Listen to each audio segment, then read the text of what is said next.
Hello, everyone. Welcome to yet another episode. I believe we're almost at 40 episodes. I don't know. I think this is 38, 39. Who knows? But today it's going to be another solo cast. You guessed it, with Ben, your host of the Modern Meathead Experience. Now, just an update on Ethan. Ethan is doing well. He actually had a refeed these past couple days, which was exciting for him to be able to eat some good foods. But he is, 5 weeks out or less at this point. I believe, yeah, just about 5 weeks out. And so this is really crunch time and the time where he's eating less food, dealing with more stress. And so I think taking the podcast off of his plate, at least just for a little while, is going to be a good idea. Do not worry. He will return. He and I are bonded through the mutual responsibility of hosting a podcast. It's kind of like the bro version of a marriage, if you will. So he has no escape from this. So don't worry. So I'll rope him back in at some point when the time is appropriate. But you can expect more solo casts for the next month or so. You can expect potentially me talking to some different guests. We'll see how that pans out. But today's topic is inspired by a friend of mine, Kyle. Shout out to Kyle if you're listening. Hello, Kyle. And it's an interesting topic, which is the topic really of social media. And this is something that I have alluded to on many a podcast, and I'm obviously intimately involved with. If you're listening to this now, it's highly likely you found me through social media. So many upsides of social media, which I'll talk about, but there are many downsides of social media. And one of the downsides is the ability for misinformation, disinformation, however you want to say it, to be spread. And so this prompt that my friend Kyle sent me came from this video, which I believe was filmed in like the 90s or 80s or something like that a long time ago. And I won't give too much context as to what the video specifically was about, but broadly speaking, it was about this idea, which is referred to as ideological subversion. So I'm going to define that term, and I'm going to contextualize sort of what it means specifically as it was originally created. And then I'm going to kind of discuss a lot of the things that are ideologically subverting, if you will, in the fitness industry. And I'm going to go through examples of that.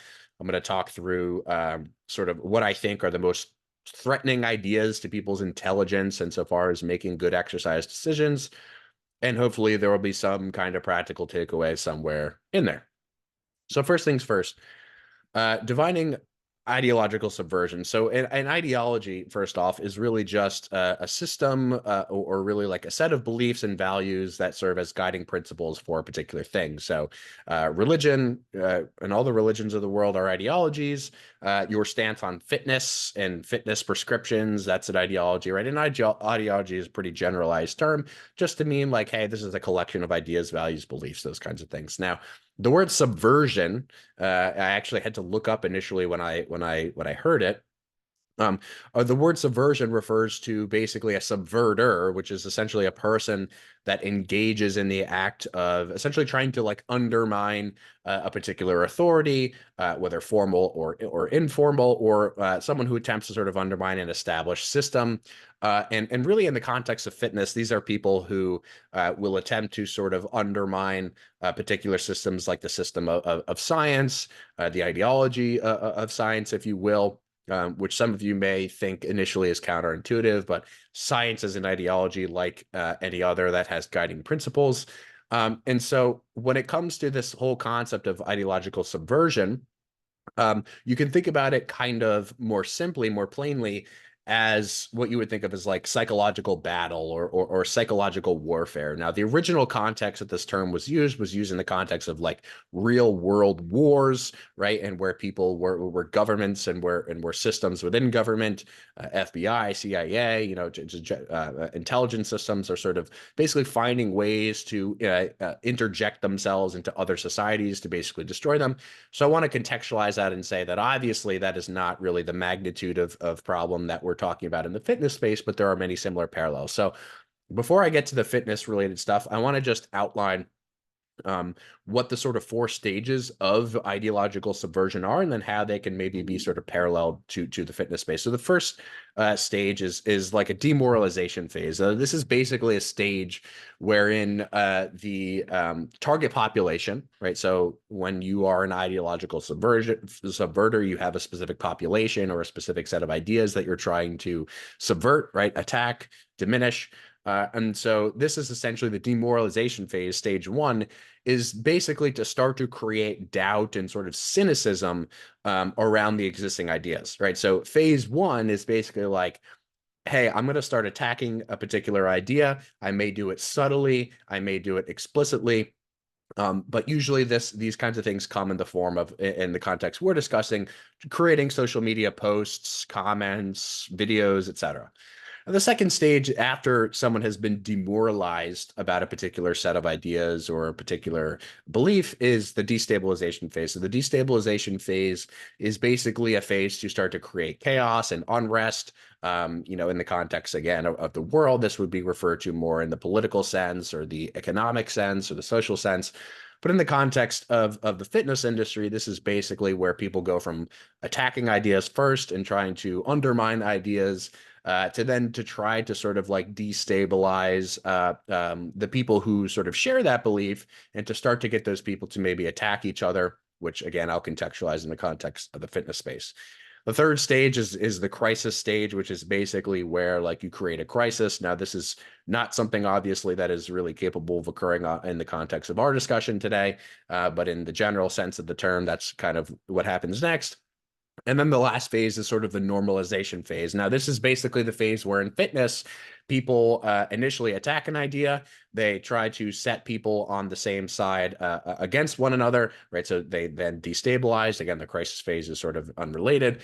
And then the normalization phase is basically where, where a new state of affairs or a new state of opinions or set of opinions starts to become more normal in the context of general fitness, right? So this is where we're going to now start to dive into more specific examples of this, where it's like, okay, we had the sort of demoralization. We attacked specific ideas. After we attack specific ideas, then our strategy is to pit people against each other who are on the same side. And then after we pit those people against one another, we're now going to express our sort of stance, and we're going to try to normalize our stance, and we're going to try to convince people that we are the arbiters of truth and that we are the absolute sort of communicators of this information.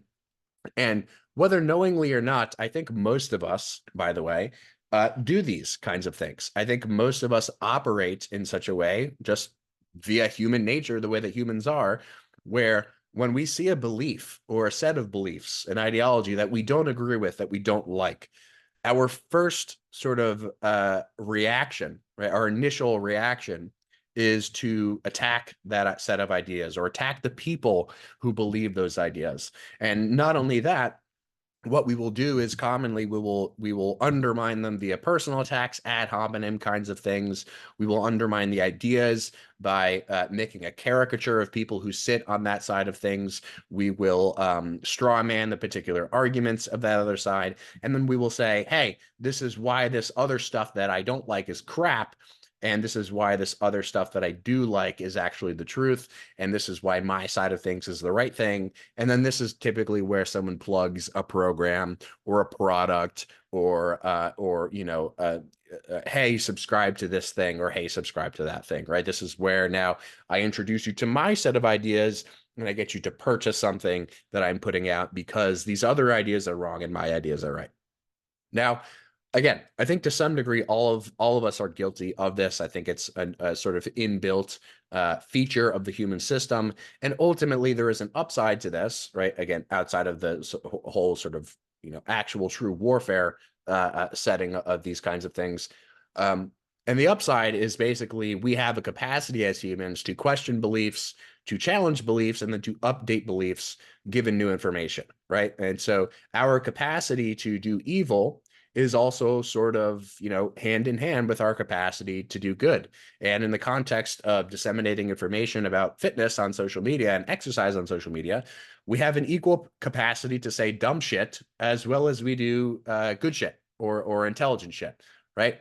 And so in the context of what I'm trying to do with my platform, And what I'm trying to do in terms of education is I'm trying as hard as possible to present information to people without a sort of strong emotional bias. Right now, obviously, there's always going to be an emotional bias. There's always going to be some sort of unconscious agenda, more than likely, that people have, that I have, right? I do want people to subscribe to my newsletter, to purchase my course, right? All that can be true, but I can still do it in a way which feels like it's in good faith, and I can still do it in a way which feels like it's more objectively rather than subjectively driven.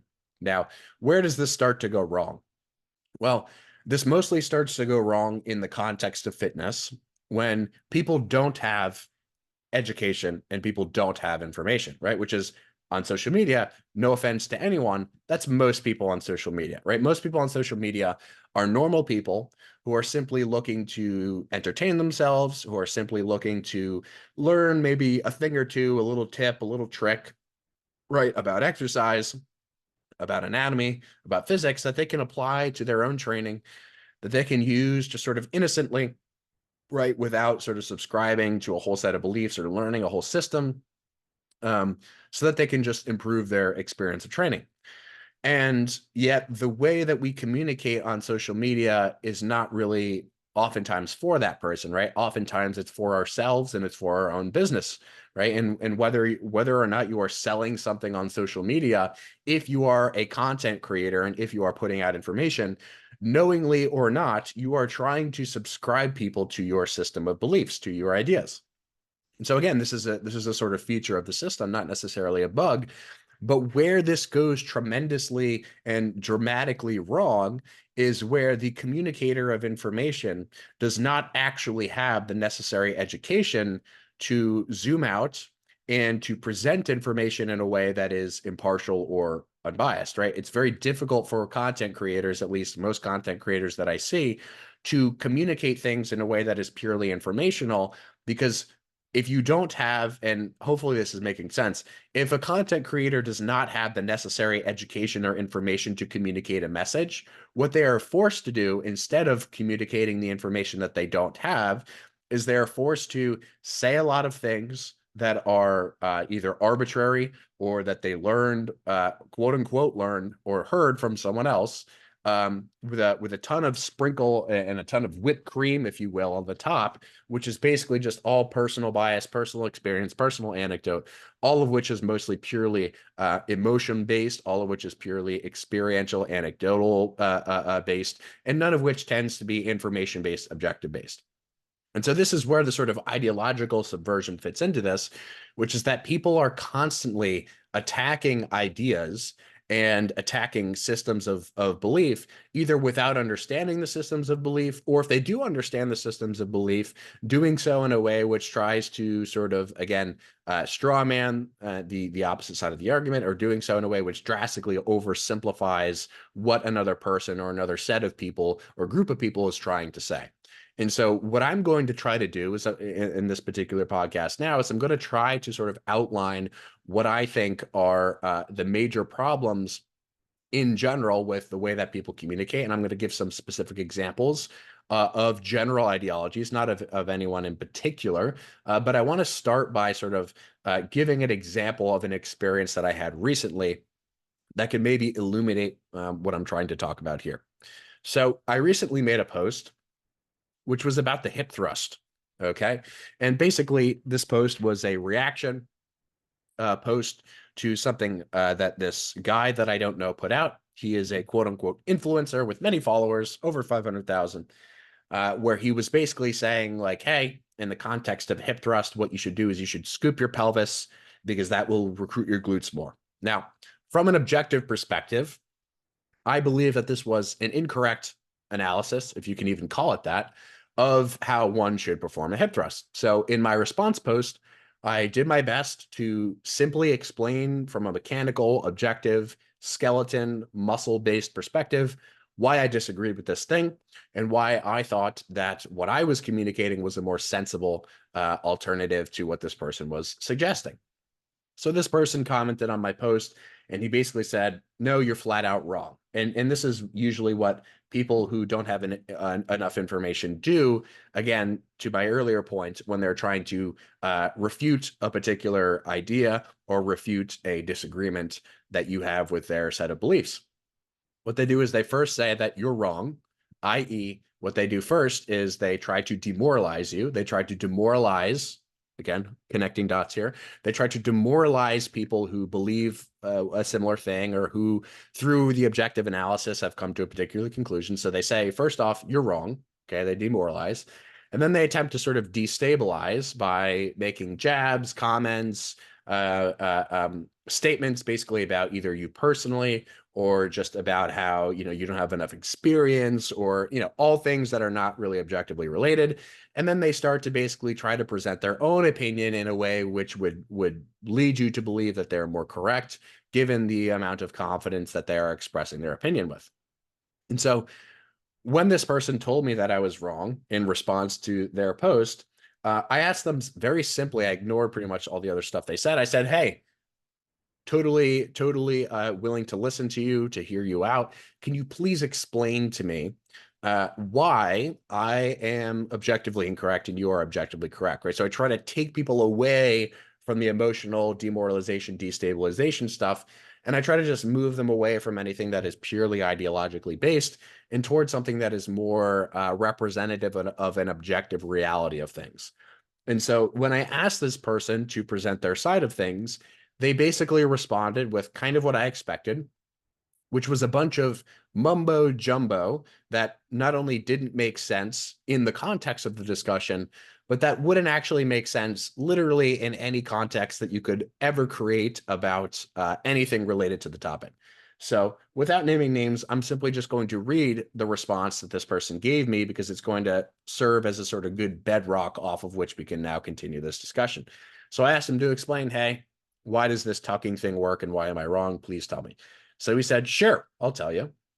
When you tuck your hips, it places the pelvic floor in a more perfectly horizontal position parallel to the floor. So right off of the bat, we have this smoke bomb term of pelvic floor, and then we have a relative description of horizontal, which who knows what the hell that refers to, and parallel to the floor. So parallel to the floor, given the context of the discussion, is not something that's actually relevant, right? It's kind of like saying touch the bar to your chest in a bench press.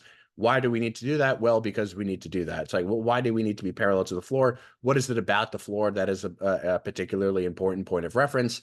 There's no relationship between the floor and the pelvis that would really make sense in the context of a hip thrust. So all of a sudden, within the first half of a second of this response, we have something that is totally nonsensical and totally unrelated already to the topic of, well, please just explain the anatomy and the function of the glutes and then how the resistance stuff relates to that. We have something that is just a total sort of deterrence of the conversation. And this is usually, by the way, what people try to do when they try to convince you of a particular ideology. They throw up several terms at you that don't make sense, even contextually or non-contextually, they don't make sense. They're often using reference points, which make no sense relative to the discussion. So this is like that diversion, right, from the objective. Okay. So he continues and he says, what this does is it expands multi-directional expansion of the pelvis, right? So hopefully some of this stuff in terms of what I mentioned earlier about nonsensical claims are starting to become more clear, right? So he says this expands multi-directional expansion of the pelvis, ab wall, and thorax. So what does multi-directional mean? What does expansion mean in this context? I, as someone who have studied this stuff for the last 8 years straight, have no idea what that even means or refers to. Again, generalized language, which is either meant to strawman or sort of redirect, move the goalpost in a direction that is completely unrelated to the topic. He then goes on to say, so if the pelvis is in a position where it has greater mobility, I can get way better rib cage range of motion. Then he goes on to describe this, in a way that is not particularly helpful. So he goes on to basically say something totally unrelated to, notice that he didn't say glutes once. He didn't even say femur once. He didn't say hip joint once. He didn't talk about any of the things that were at all relevant to the discussion of the post. All it was this redirection based on emotion, anecdote, and what I like to call, or what Tom Purvis coined as, this discussion of soundbite science. So in that response, we can see a couple of things, right? We can see in the initial comment, which I won't read or refer to, we can see in the initial comment, "Hey, you're wrong, Ben. You're wrong. This is not correct." As phase one, phase two was let me reply and say something that is sort of demoralizing of your position and which is nonsensical, and then let me normalize my opinion and my stance in an attempt to basically, via all these smoke bomb terms that again make no sense contextually or even non-contextually. Let me use all these terms as ways to convince the viewer, the person on the outside, who is maybe not Ben, who maybe doesn't understand this stuff quite as well. Let me convince that person by using a bunch of words that sound like they make sense, but really, again, even within the context of the discussion or outside of it, don't make any sense whatsoever. That's kind of like the pattern that I see.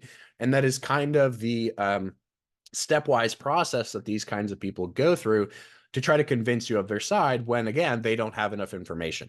So if they don't have information and if they don't have education, what is often the case, at least in my experience, is there's a sort of, what's the word for it?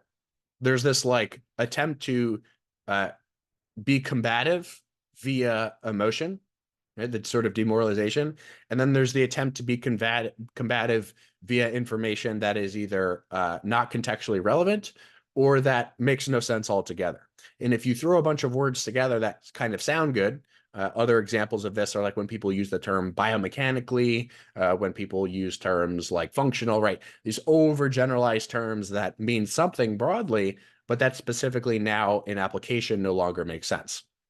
And so soundbite science is really what underpins this. So what is soundbite science? Well, soundbite science, again, originally coined, or at least I heard it first from Tom Purvis, is basically a term which describes this kind of thing that I just went over, which is most people's opinions seem to be based off of other people's opinions. And those opinions that are based off of other people's opinions are based off of yet another sort of set of opinions, which someone heard from someone else.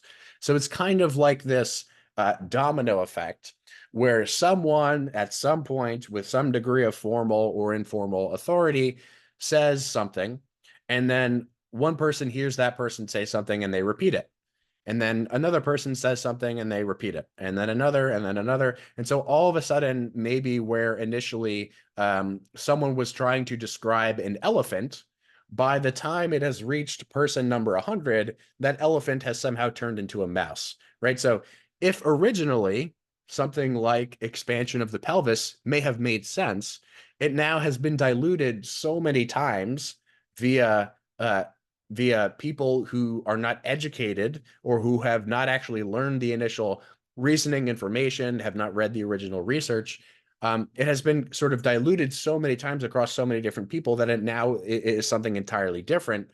And it becomes this thing which is now no longer recognizable relative to the original sort of claim or the original sort of intent of the person who was disseminating the information to begin with. And so that's kind of what soundbite science does, and that's what soundbite science is. When you hear a soundbite on social media, what you are hearing is an incredible distillation of a potentially very sensible set of ideas or beliefs, or maybe a particular, even within a very specific context, maybe something made sense initially, given that it was contextualized to research or contextualized to a particular discussion.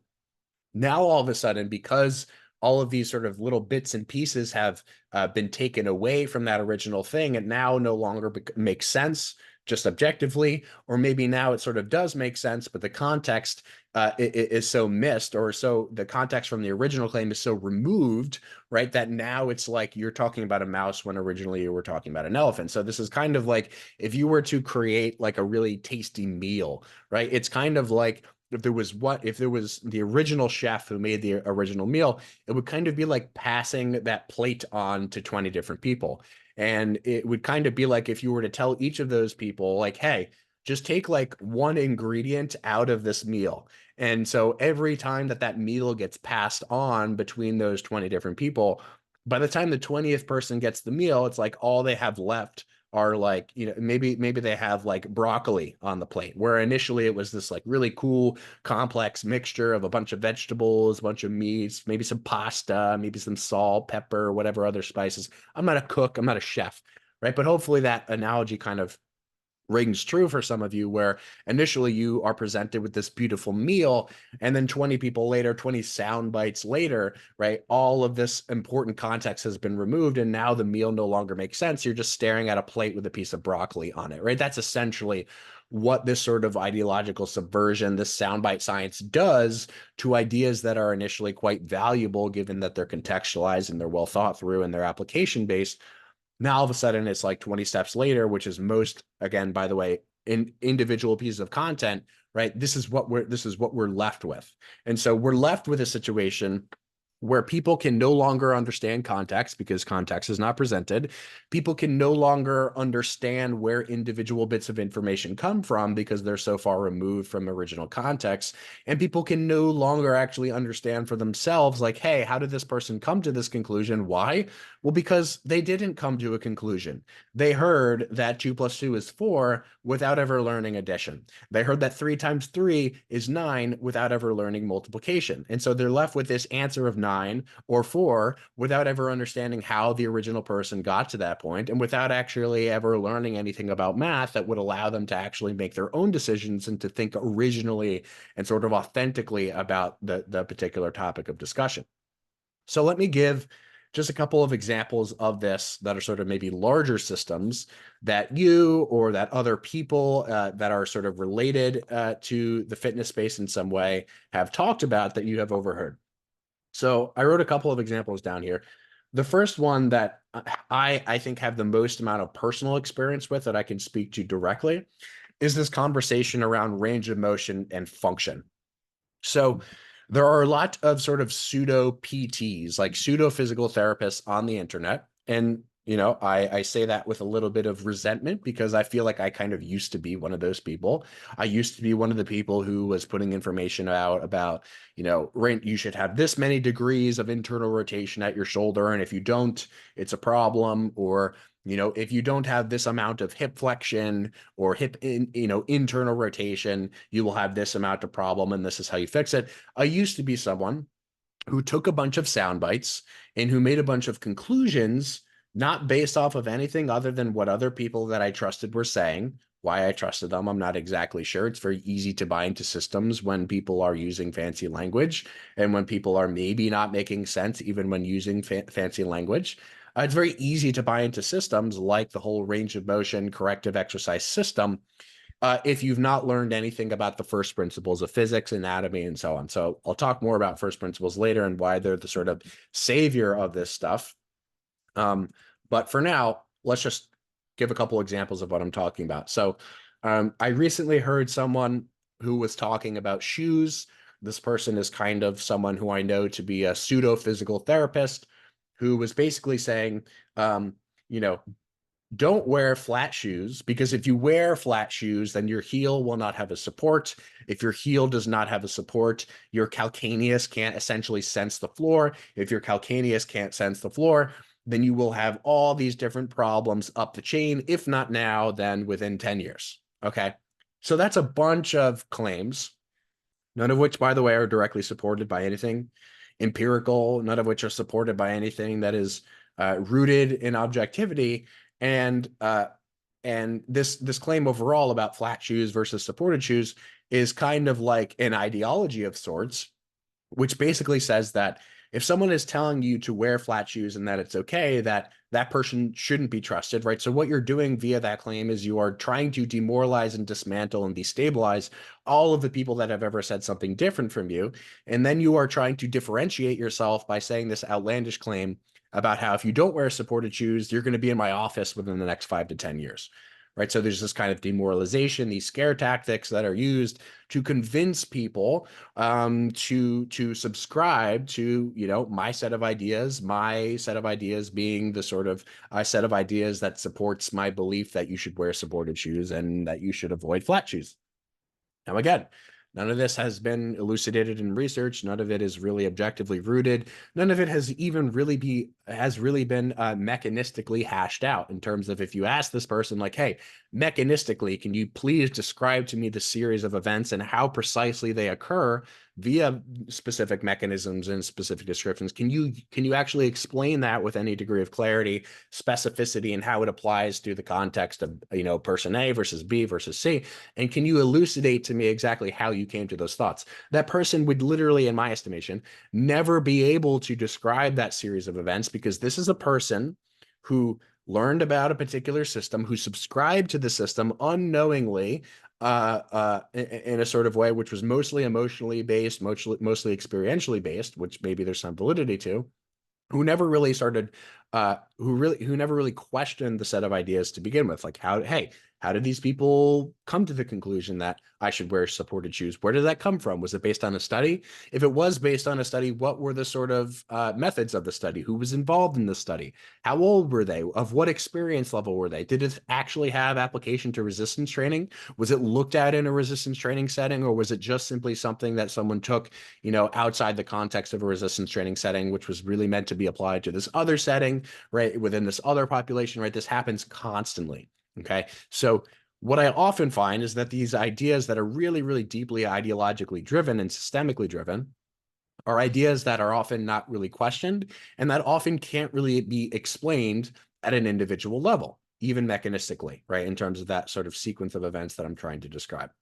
So what might this person also say, or what might this sort of category of people, I know to some degree I'm making a caricature of it, but what kinds of things maybe that I used to say about range of motion that I no longer believe, as a consequence of, trying not to be sort of super ideologically driven and more objectively driven? Well, this person might say that if you don't have 70 degrees of external rotation, then you are going to start to have shoulder problems. Or if you don't have, I don't know, 40 to 50 degrees of internal rotation from a position of shoulder abduction, then you are going to, run into issues with your pecs, or your shoulder will be dysfunctional. Or, a similar kind of a claim from this person that might be made would be like, if you can't internally rotate your tibia, X amount of degrees, then bending your knees is going to be difficult now or down the line, or you will have knee pain, right? So it always kind of follows the same pattern of, if you don't have this thing that I can provide you, then you will, if not now, then eventually run into a problem, right? And again, similar pitfalls, similar problems, follows the same sort of ideological subversive strategy, which is demoralize, create sort of arbitrary stories that are not, again, objectively rooted really in any sense, and which cannot even be mechanistically explained, and basically convince the unknowing consumer, the unknowing person who is simply just trying to absorb some good information to maybe improve their experience in the gym. They're now faced with all of these different kinds of opinions and all of these different kinds of inputs that are not coming from a place which is based on first principles, which is based on anatomy and physics and how these things relate to the weight room, and specifically, how we can or can't predict certain things. Which, by the way, you can't make predictions in the context of resistance training. I'll just say that outright.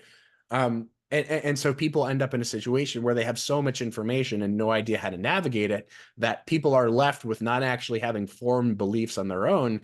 They're just left with these things that are called sound bites, which they then repeat, which then get regurgitated by other people. And by the way, this is not specific to fitness. This is like every single topic on earth, right? How many times have you heard someone about nutrition, or in relationship to nutrition? How many times have you heard a person who knows literally nothing about anything related to nutrition will have such a strong opinion about a particular thing? Like, hey, don't eat red meat, it's terrible for you. Or only eat red meat, it's the only thing that you should be eating, right?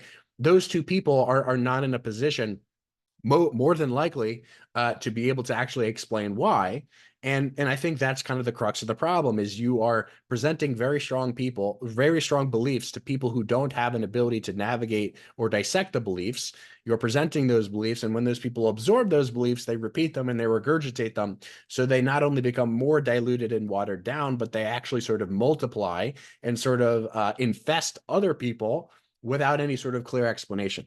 So the second that I start to identify that I have a particular belief where I either don't really know where it came from or I can't really explain it at a mechanistic level or at a research-based level, right? Like an evidence-based level.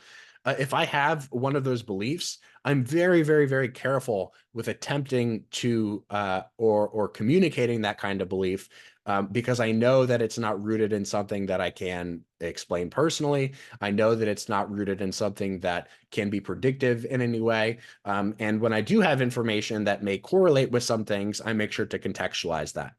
So if this person who is discussing range of motion says something like, well, in a clinical trial, of 50,000 people, those who had fewer than X degrees of range of motion in their shoulder presented with these kinds of common outcomes in osteoarthritis or shoulder impingement symptoms or pain symptoms, then that would be a little bit of a different story, right? Because you could then start to draw tentative conclusions. You could then start to draw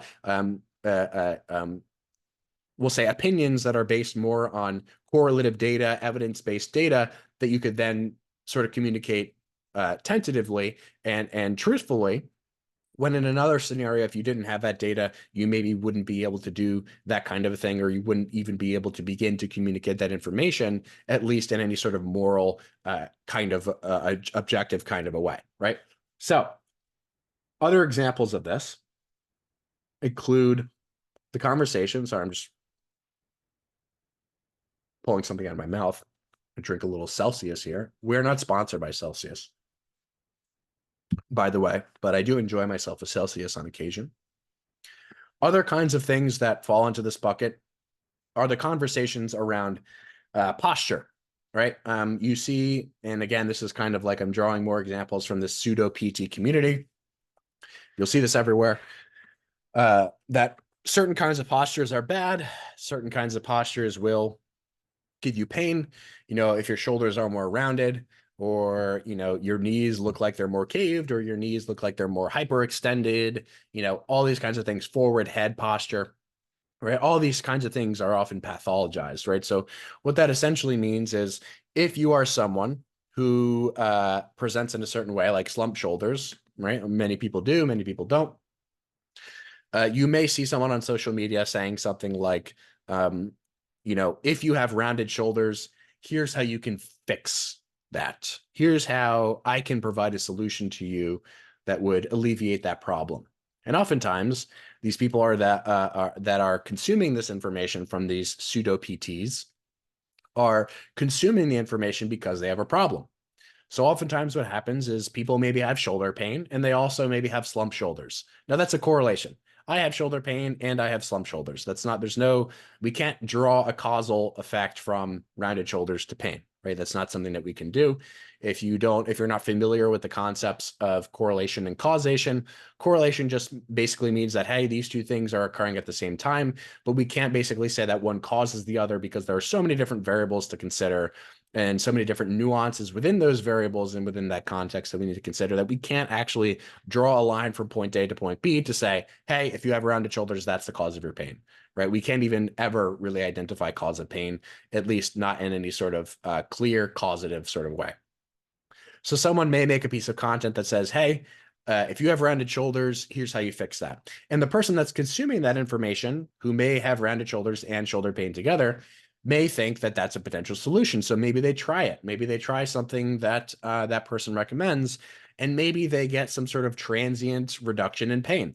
And so, through no fault of their own, that consumer who looks at that person who is preaching this particular method may start to buy into that person's method because they saw this transient result that was decreased pain. And not only was their pain decreased, but this person also gave a very specific, seemingly complex reason, such as if your shoulders are rounded, it's because your rib cage is in a bad position. And if you fix the position of the rib cage, then you will fix the mechanics of the shoulders. And if you fix the position of the rib cage and the way that you breathe and you fix the way that your shoulders move, then you might not have pain. So this person lays out this whole, thing that is basically just an ideology at the end of the day. It's not objectively rooted. It's not sort of mechanistically explained or elucidated in an evidence-based setting. And you present that information to an unknown consumer, and that unknown consumer sees a result from what you're saying.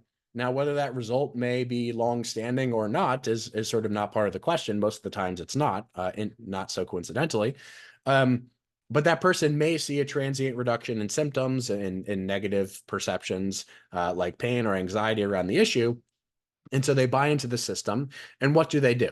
Right? What would any normal person do having had that slump shoulder, having done this thing that this person recommends? Well, they're now going to become a subscriber of this particular ideology. And what are they going to do? They are going to hear other ideas, such as the ones I'm presenting now, and they're going to say, wait, no, but this thing worked for me, right? Like I had rounded shoulders, and then I did this thing, and now then my pain was gone. And what it did was it reduced my rounded shoulder thing. And as a consequence, it reduced the pain.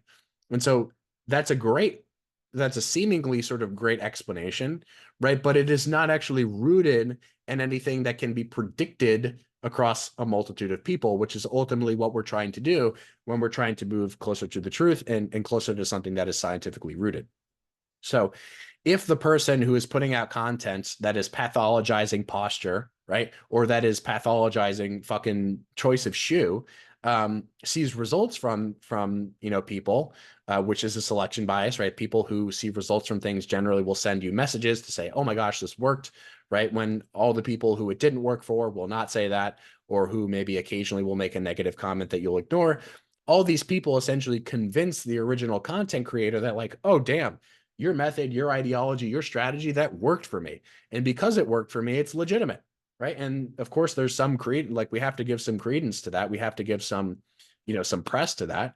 But at the end of the day, there are so many people that this didn't work for, that this may have made their problems worse, that may have tried what you're trying for years or months on end, who saw limited or no results or even negative results. And all those people, again, are not the people who these people who are creating this kind of content are going to listen to, or who are going to give testimonials from, right? Because their shit didn't work for this person. And so you get this sort of positive feedback loop, which is inherently, I think, a negative thing, if we can label that kind of a thing. You get this positive feedback loop, which is, okay, I, as pseudo-PT content creator, will present a bit of information, and that bit of information is a soundbite that I've likely heard from someone else. And the person that is consuming my information will try what I'm doing, will consume my soundbites. And if that soundbite happens to have application or transient positive effects for them, they will repeat my soundbite to other people. And as a consequence of that repetition and that regurgitation, that soundbite will continue to spread through similar people.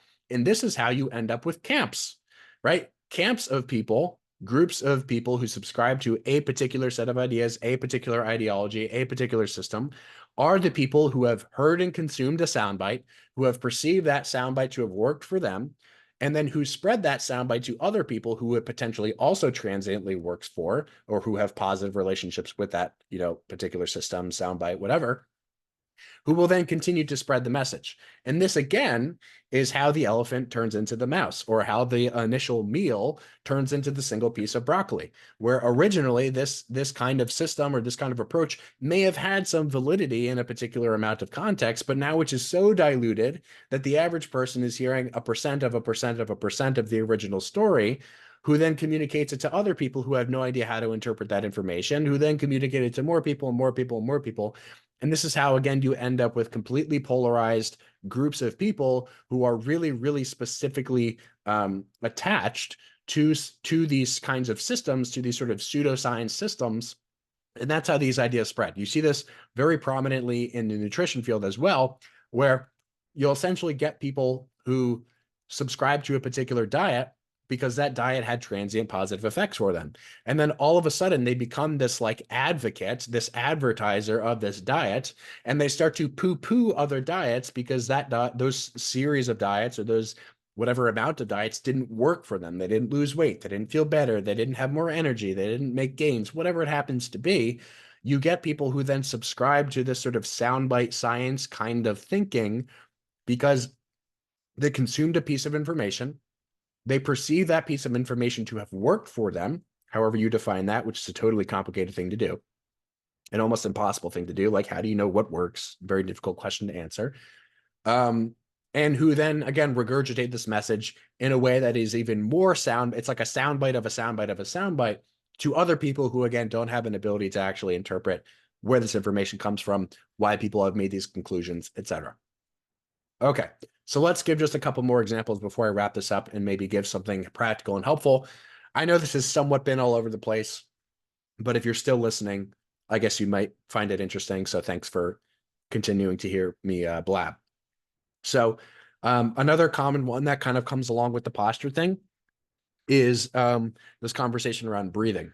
So again, the sort of pseudo-PT crowd will say, oh, if your rib cage is in this position, it means that you're breathing improperly. Or, oh, if I see you breathing this way in this particular context, then you will have problems down the line. Or your range of motion is limited because of the way that you breathe, right? These are all sort of sound bites that become regurgitated that again, people fall into the same patterns with. That's not, I think, a net negative for the information space. And the biggest problem, to be honest, with most of these things is not necessarily the information, because someone can present the information and say, hey, this is something that has worked for me and my clients, and that may work for you, right? No one wants to produce a piece of content that says that kind of thing because it's not polarizing. It doesn't get a lot of attention. And that's sort of part and parcel where all this stuff comes from. It's just the desire to polarize comes from trying to gain attention and traction on social media, likes, clicks, views, subscribes, whatever. And so the problem with all these kinds of things is that they involve a tremendous amount of prediction, right?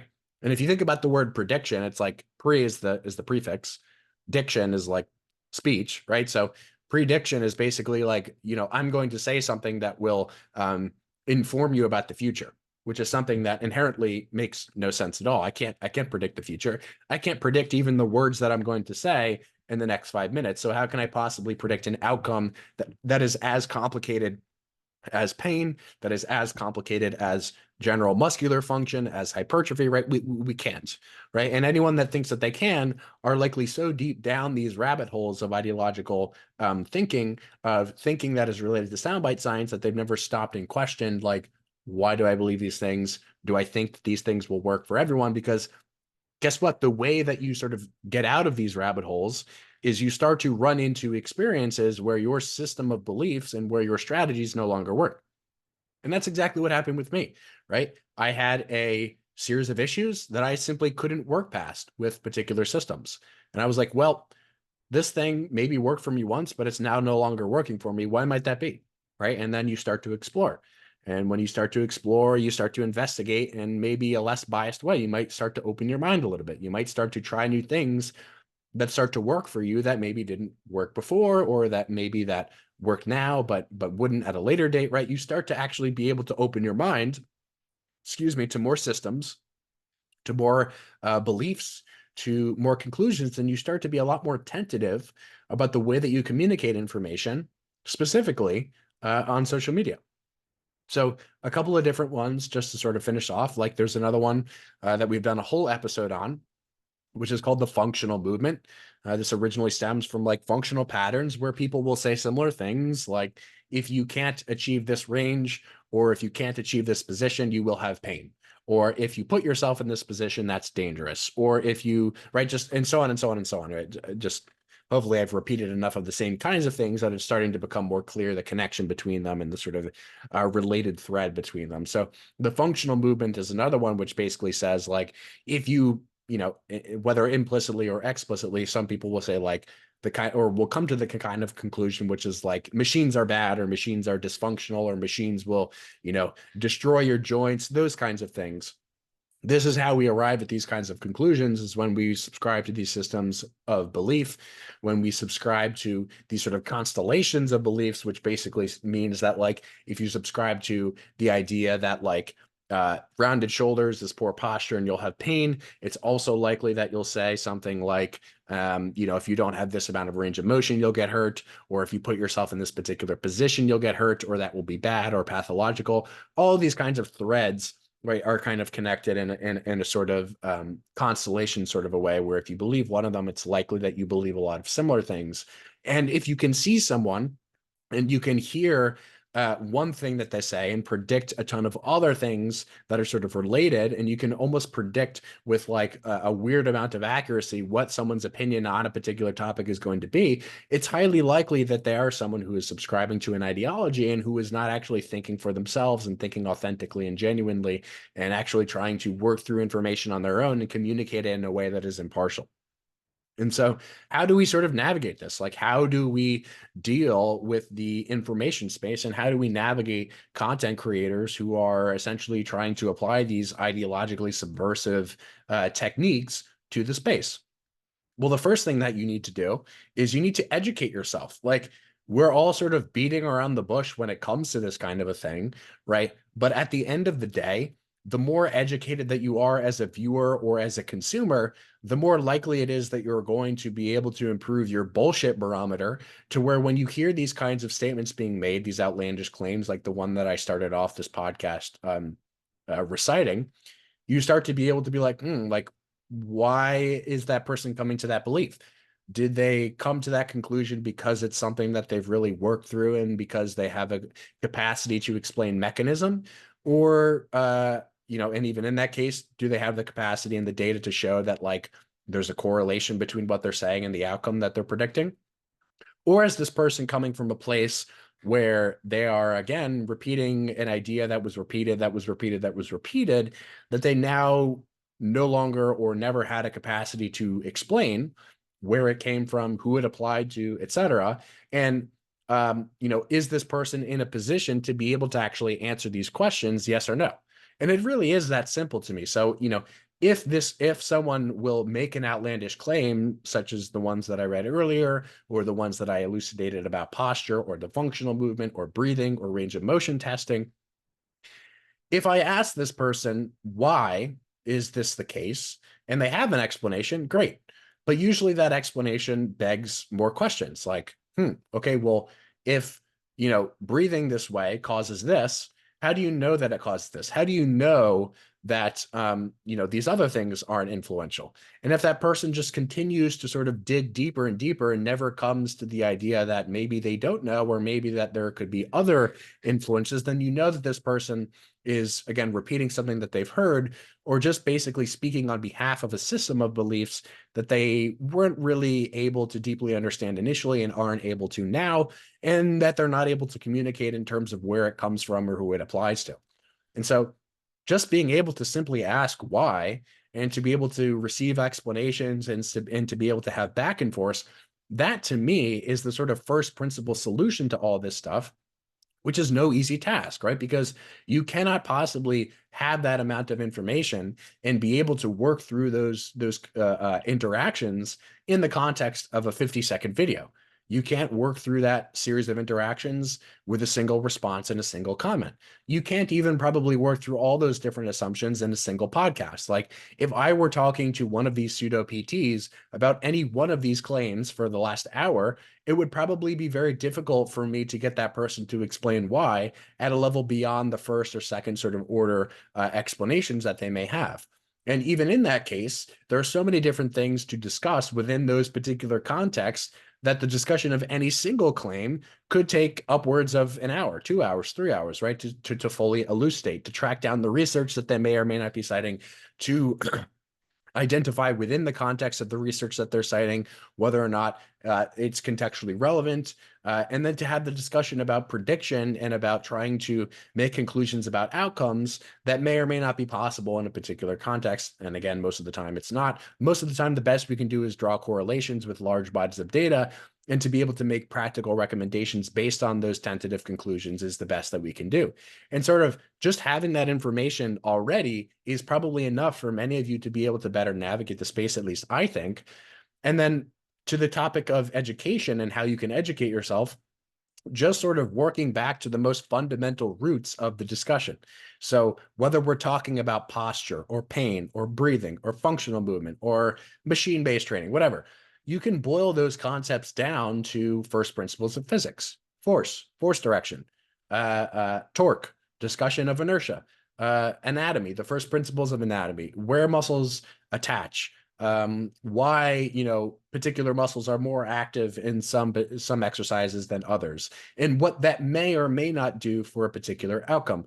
What we can't do is we can't draw outlandish certain strong claims based on these first principles. But what we can say is we can say, hey, here's the context. Here's what we're talking about within this context. Here's the goal. Here's the aim.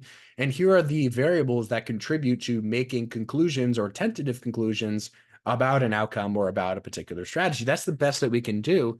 And that, to me, is the essence of science, right? The most anti-scientific thing that you can do is create or explain a mechanism in your head and then try to predict something based off of that mechanism alone with no body of data and with no sort of objective root to that sort of belief to begin with, right? If you are someone who is communicating information and you are doing so in a way which is absolute and non-contextual, that is the essence of like the anti-science sort of a movement. And I did a whole solo cast episode on like what science is and what it's for. And I think that will directly relate to this whole conversation.